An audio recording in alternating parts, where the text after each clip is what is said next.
Assalamualaikum warahmatullahi wabarakatuh. Perkenalkan, kami dari kelompok 1 izin menjelaskan tentang pemeriksaan pajak tujuan lain. Sebelumnya, anggota kelompok kami yaitu Alvinita Farah dan Alvina Damayanti. Kami akan menjelaskan beberapa subbab. Yang pertama yaitu ruang lingkup, kriteria, dan jenis pemeriksaan. Yang kedua, standar pemeriksaan. Yang ketiga, kewajiban dan kewenangan pemeriksa. Yang keempat, hak dan kewajiban wajib pajak. Yang kelima, jangka waktu pemeriksaan. Keenam, surat perintah pemeriksaan atau SP2. Yang ketujuh, pemberitahuan atau panggilan pemeriksaan. Yang kedelapan, peminjaman dokumen. Kesembilan, penolakan pemeriksaan. Ke-10, penjelasan wajib pajak dan pihak ketiga, dan yang terakhir adalah case study. Sebelumnya, apa sih pemeriksaan pajak itu? Jadi, pemeriksaan pajak adalah serangkaian kegiatan menghimpun serta mengolah data, keterangan, dan bukti yang dilaksanakan secara objektif serta profesional berdasarkan standar pemeriksaan untuk menguji kepatuhan pemenuhan kewajiban perpajakan. Selanjutnya yaitu ruang lingkup, kriteria, dan jenis pemeriksaan. Yang selanjutnya adalah menurut pasal 69 Peraturan Menteri Keuangan nomor 18/PMK 03/2013 tentang tata cara pemeriksaan. Adapun ruang lingkup pemeriksaan untuk tujuan lain yaitu penentuan, pencocokan, atau pengumpulan materi yang berkaitan dengan tujuan pemeriksaan. Adapun kriteria dalam pemeriksaan pajak tujuan lain yaitu pemberian PWP secara jabatan, penghapusan NPWP, pengukuhan PKP secara jabatan, pencabutan pengukuhan PKP, wajib pajak mengajukan keberatan, dan lain-lain. Yang selanjutnya jenis pemeriksaan yaitu pemeriksaan lapangan. Pemeriksaan yang dilakukan di tempat kedudukan, tempat usaha atau pekerja bebas, tempat tinggal wajib pajak, atau tempat tinggal lain yang ditentukan oleh DJP. Yang kedua, pemeriksaan kantor. Pemeriksaan kantor itu dilakukan di kantor DJP. Kemudian, standar pemeriksaan. Adapun standar pemeriksaan yaitu yang pertama, pelaksanaan pemeriksaan harus didahului dengan persiapan yang baik sesuai dengan tujuan pemeriksaan dan mendapat pengawasan yang seksama. Yang kedua, pemeriksaan dilakukan oleh tim pemeriksa pajak yang terdiri dari 1 orang supervisor, 1 orang ketua tim, dan 1 orang atau lebih anggota tim. Yang ketiga, pemeriksaan dapat dilaksanakan di kantor DJP, tempat tinggal WP, atau di tempat lain yang dianggap perlu oleh pemeriksa pajak. Yang keempat, pemeriksaan dilaksanakan pada jam kerja dan apabila diperlukan dilanjutkan di luar jam kerja. Yang terakhir, pelaksanaan pemeriksaan harus didokumentasikan dalam bentuk kertas kerja pemeriksaan atau KKP. Yang selanjutnya, kewajiban dan kewenangan pemeriksa. Adapun kewajiban pemeriksa yaitu yang pertama, menyampaikan surat pemberitahuan pemeriksaan sesuai dengan jenis pemeriksaannya. Yang kedua, memperlihatkan tanda pengenal pemeriksa pajak dan SP2 kepada wajib pajak. Yang ketiga, memperlihatkan surat yang berisi perubahan tim pemeriksa pajak kepada wajib pajak apabila susunan keanggotaan tim pemeriksa pajak mengalami perubahan. Yang keempat, melakukan pertemuan dan menuangkan hasil pertemuan dalam berita acara pertemuan dengan wajib pajak. Yang kelima, menyampaikan SPHP kepada wajib pajak. Yang keenam, memberikan hak untuk hadir kepada wajib pajak dalam rangka pembahasan akhir hasil pemeriksaan pada waktu yang telah ditentukan. Yang ketujuh, menyampaikan kuesioner pemeriksaan kepada wajib pajak. Yang kedelapan, melakukan pembinaan kepada wajib pajak dalam memenuhi kewajiban perpajakannya dan menyampaikannya secara tertulis. Yang kesembilan, mengembalikan buku, catatan, dan dokumen yang dipinjam dari wajib pajak. Dan yang terakhir, merahasiakan segala sesuatu yang diketahui atau diberitahukan kepada wajib pajak dari pihak yang tidak berhak. Yang selanjutnya adalah kewenangan pemeriksa. Kewenangan pemeriksa dalam pemeriksaan lapangan. Yang pertama yaitu melihat dan atau meminjamkan buku, catatan, atau dokumen yang berhubungan dengan penghasilan, kegiatan usaha, pekerjaan bebas, WP, atau objek yang terutang pajak. Yang kedua, mengakses dan mengunduh data yang dikelola. Yang ketiga, memasuki dan memeriksa tempat atau barang yang digunakan untuk menyimpan data. Yang keempat, meminta kepada wajib pajak untuk memberi bantuan guna kelancaran pemeriksaan. Yang kelima, melakukan penyegelan tempat. Yang keenam, meminta keterangan lisan atau tertulis kepada wajib pajak. Yang ketujuh, meminta keterangan dan bukti yang diperlukan dari pihak ketiga. Selanjutnya, kewenangan pemeriksa dalam pemeriksaan kantor. Yang pertama, memanggil wajib pajak untuk datang ke kantor DJP dengan menggunakan surat panggilan. Yang kedua, melihat atau meminjam buku catatan atau dokumen yang berhubungan dengan penghasilan yang diperoleh. Yang ketiga, meminta keterangan lisan atau tertulis dari WP. Yang keempat, meminjam KKP yang dibuat oleh akuntan publik melalui wajib pajak. Yang kelima, meminta keterangan atau bukti yang diperlukan dari pihak ketiga. Yang selanjutnya yaitu hak dan kewajiban wajib pajak. Adapun hak wajib pajak, yang pertama yaitu meminta kepada pemeriksa untuk memperlihatkan tanda pengenal pemeriksa pajak dan surat pemberitahuan pemeriksaan sesuai dengan jenis pemeriksaan. Yang kedua, meminta kepada pemeriksa untuk memperlihatkan surat yang berisi perubahan tim pemeriksa apabila ada susunan yang berubah. Yang ketiga, meminta kepada pemeriksa untuk memberikan penjelasan tentang alasan dan tujuan pemeriksaan. Yang keempat, menerima SPHP. Yang kelima, menghadiri pembahasan akhir hasil pemeriksaan. Yang keenam, mengajukan permohonan untuk dilakukan pembahasan jika masih terdapat hasil pemeriksaan yang belum disepakati. Yang ketujuh, memberikan pendapat atau penilaian atas pelaksanaan pemeriksaan oleh pemeriksa melalui kuesioner. Kemudian ada kewajiban wajib pajak dalam pemeriksaan lapangan. Yang pertama, memperlihatkan atau meminjamkan buku, catatan atau dokumen yang berhubungan dengan penghasilan yang diperoleh. Kegiatan usaha, pekerjaan bebas wajib pajak atau objek yang terhutang pajak. Yang kedua, memberikan kesempatan untuk pemeriksa mengakses dan mengunduh data yang dikelola secara elektronik. Yang ketiga, memberikan kesempatan untuk memasuki dan memeriksa tempat atau barang yang digunakan untuk menyimpan data tentang penghasilan, kegiatan usaha, pekerjaan wajib pajak atau objek yang terhutang pajak serta meminjamkannya kepada pemeriksa. Yang keempat, memberi bantuan guna kelancaran pemeriksaan. Yang kelima, menyampaikan tanggapan secara tertulis atas SPHP. Yang keenam, memberikan keterangan lisan dan atau tertulis yang diperlukan. Kemudian kewajiban wajib pajak dalam pemeriksaan kantor. Yang pertama, memenuhi panggilan untuk datang menghadiri pemeriksaan sesuai dengan waktu yang ditentukan. Yang kedua, memperlihatkan atau meminjamkan buku, catatan atau dokumen yang berhubungan dengan penghasilan yang diperoleh, kegiatan usaha, pekerjaan wajib pajak atau objek yang terhutang pajak. Yang ketiga, memberi bantuan guna kelancaran pemeriksaan. Yang keempat, menyampaikan tanggapan secara tertulis atas SPHP. Yang kelima, menyampaikan KKP yang dibuat oleh akuntan publik. Yang keenam, memberikan keterangan lisan atau tertulis yang diperlukan. Selanjutnya yaitu jangka waktu pemeriksaan. Jangka waktu pemeriksaan lapangan.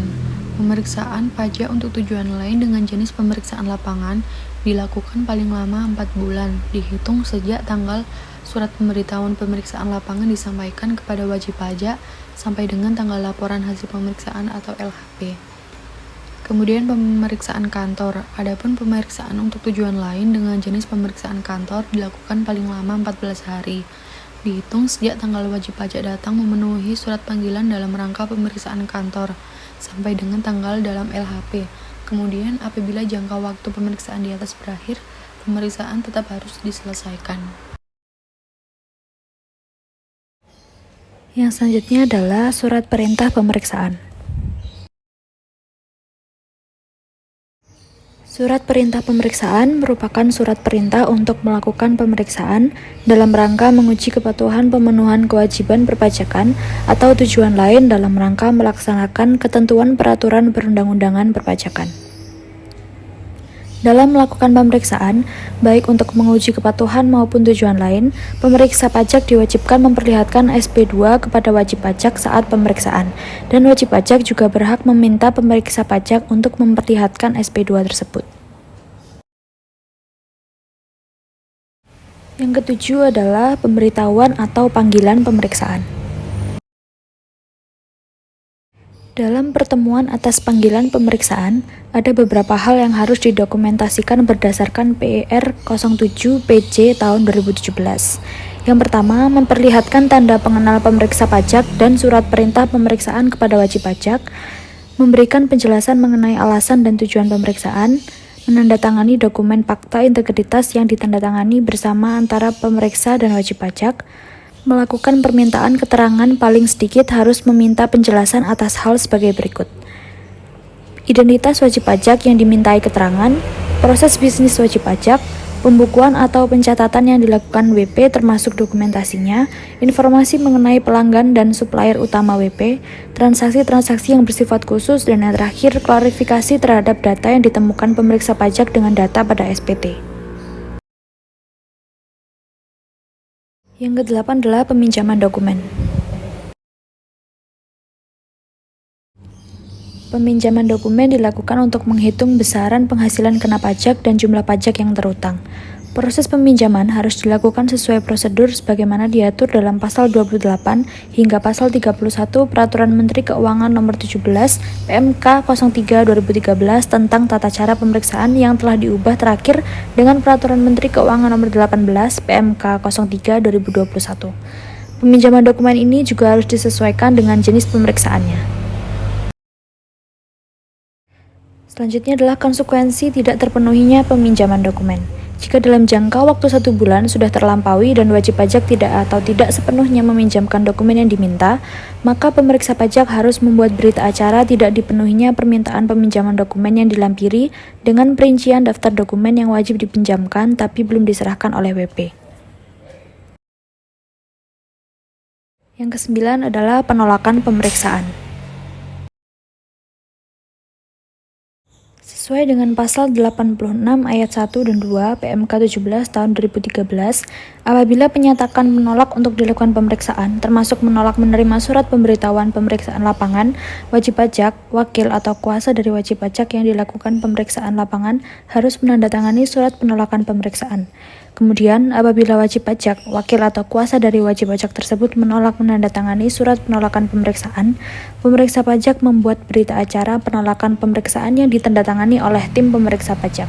Di samping itu, memenuhi surat panggilan dalam rangka pemeriksaan kantor, namun menyatakan menolak untuk dilakukan pemeriksaan, wajib pajak, wakil atau kuasa dari wajib pajak yang dilakukan pemeriksaan kantor untuk tujuan lain harus menandatangani surat pernyataan penolakan pemeriksaan. Atas surat pernyataan penolakan pemeriksaan atau berita acara penolakan pemeriksaan di atas, terdapat beberapa ketentuan lanjutan, yaitu: yang pertama, permohonan wajib pajak tidak dapat diproses atau tidak dapat dipertimbangkan. Hal ini berlaku jika pemeriksaan untuk tujuan lain dilakukan dalam rangka penentuan wajib pajak berlokasi di daerah terpencil atau penentuan saat produksi dimulai atau memperpanjang jangka waktu kompensasi kerugian sehubungan dengan pemberian fasilitas perpajakan. Yang kedua, wajib pajak akan diberi nomor pokok wajib pajak dan dikukuhkan sebagai pengusaha kena pajak secara jabatan. Yang ketiga, permohonan wajib pajak tidak dikabulkan jika pemeriksaan untuk tujuan lain dilakukan dalam rangka penghapusan NPWP dan atau pengukuhan atau pencabutan pengukuhan PKP. Yang ke-10 adalah penjelasan wajib pajak dan pihak ketiga. Untuk memperoleh penjelasan yang lebih terperinci, pemeriksa pajak melalui Kepala Unit Pelaksana Pemeriksaan dapat memanggil WP, wakil kuasa dari WP, atau anggota keluarga yang telah dewasa dari WP melalui penyampaian surat panggilan. Dalam hal pemeriksaan dilakukan dengan jenis pemeriksaan lapangan, penjelasan yang lebih terperinci tersebut dapat dilakukan pada saat pelaksanaan pemeriksaan di tempat wajib pajak. Apabila pihak yang dipanggil tersebut hadir memenuhi panggilan, maka dilakukanlah permintaan penjelasan oleh pemeriksa pajak. Pemeriksa pajak melalui Kepala Unit Pelaksana Pemeriksaan dapat meminta keterangan atau bukti kepada pihak ketiga. Pasal 35 UU KUP, apabila dalam menjalankan ketentuan peraturan perundang-undangan perpajakan diperlukan keterangan atau bukti dari bank, akuntan publik, notaris, konsultan pajak, kantor administrasi, dan pihak ketiga lainnya yang mempunyai hubungan dengan wajib pajak yang dilakukan pemeriksaan pajak, penagihan pajak, atau penyidikan tindak pidana di bidang perpajakan atas permintaan tertulis dari Direktur Jenderal Pajak, pihak-pihak tersebut wajib memberikan keterangan atau bukti yang diminta. Berdasarkan PMK tersebut, surat permintaan keterangan atau bukti oleh Direktur Jenderal Pajak atau Menteri Keuangan sekurang-kurangnya memuat 3 hal. Yang pertama, identitas WP, yang kedua, keterangan atau bukti yang diminta, dan yang ketiga, maksud dilakukannya permintaan keterangan atau bukti. Yang selanjutnya, kelompok kami akan mengangkat studi kasus dari kasus Bank Panin tolak semua hasil pemeriksaan ulang pajak 2016 di kasus dugaan suap pajak. Sebelumnya diberitakan bahwa pemeriksaan ulang kasus dugaan suap rekayasa pajak Bank Panin menunjukkan bahwa total pajak bank ini pada tahun 2016 termasuk dengan dendanya mencapai 1,3 triliun rupiah. Dalam surat jawaban atas pernyataan yang dilayangkan Bursa Efek Indonesia dan ditekan Presiden Direktur Bank Panin Heru Widayatmo, disebutkan angka yang disebutkan dalam pemberitaan itu merupakan hasil temuan dan termasuk 100% yang disampaikan pemeriksa pajak. PT Bank Pan Indonesia menyatakan tidak menyetujui semua hasil pemeriksaan ulang terhadap pajak perseroan pada tahun 2016, baik secara aspek formal maupun material.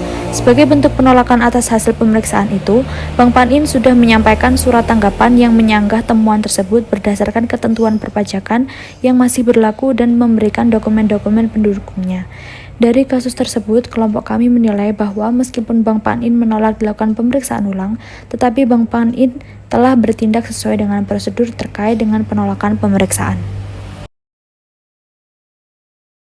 Sekian presentasi dari kelompok 1, kurang lebihnya mohon maaf. Wassalamualaikum warahmatullahi wabarakatuh.